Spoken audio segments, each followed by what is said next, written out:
প্রচুর শক্তি আছে আমাদের দেশে। এদেরকে ১৬ বছরেরও বেশি সময় বিশ্বব্যাংকে কর্মরত থাকাকালে ভার্জিনিয়ার ফেয়ারফ্যাক্সের বাসিন্দা ছিলেন ডক্টর এস.এম. জিয়াউদ্দিন হায়দার। সম্প্রতি প্রতিমন্ত্রী পদমর্যাদায় প্রধানমন্ত্রীর স্বাস্থ্য বিষয়ক বিশেষ সহকারীর দায়িত্ব পাওয়ায় তাকে উষ্ণ অভ্যর্থনা ও সংবর্ধনা দিয়েছেন প্রবাসীরা।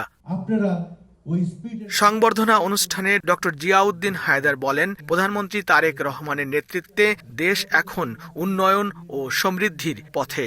এ সময় দেশের উন্নয়নে প্রবাসীদের আরও বেশি সম্পৃক্ত হওয়ার আহ্বান জানান তিনি। স্থানীয় সময় বৃহস্পতিবার সন্ধ্যায় যুক্তরাষ্ট্রের ভার্জিনিয়ায় সেভ বাংলাদেশ এর উদ্যোগে ডক্টর জিয়াউদ্দিন হায়দারকে দেয়া সংবর্ধনা অনুষ্ঠানে বিশেষ অতিথি ছিলেন যুক্তরাষ্ট্রের বাংলাদেশ দূতাবাসের প্রেস মিনিস্টার গোলাম মোর্তজা। সংগঠনের সভাপতি জাহিদ খানের সভাপতিত্বে এবং কামরুন্নাহার কণার সঞ্চালনায় প্রবাসী বাংলাদেশি কমিউনিটির বিশিষ্ট জন এবং বিভিন্ন সামাজিক সংগঠনের নেতারা উপস্থিত ছিলেন। লস্কর আল মামুন, সময় সংবাদ, যুক্তরাষ্ট্র।